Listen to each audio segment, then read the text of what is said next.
તો અને હું પોતે છે ને AFSTIનો લાઈફ ટાઈમ મેમ્બર છું. એટલે અમે લોકો છે ને બધા જે રિસર્ચ છે એ બધાને લઈ જઈ અને બાકી જે છે જુનાગઢ એગ્રીકલ્ચર યુનિવર્સિટી જે છે ત્યાં અમારો સારો એવો ડૉક્ટર ડાબી ને બધા અમારા મિત્ર છે.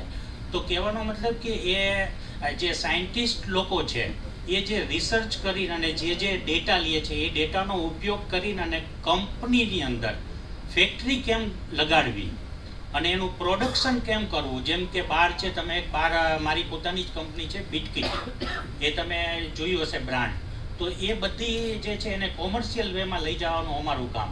જેમ કે એ લોકો ફાર્મરને શીખડાવે છે અને પ્રોડક્શન થયું પછી એમાંથી બધી વાનગીઓ બનાવવી. એમાં અમારું મિલેટ્સમાં છે ને બહુ મોટું જે કામકાજ છે એ નાસિકની અંદર થયેલું છે. નેક્સ્ટ કરો. નેક્સ્ટ. હા, જો મેં આમાં તમને ઓલરેડી મારા પ્રેઝન્ટેશનમાં બતાડેલું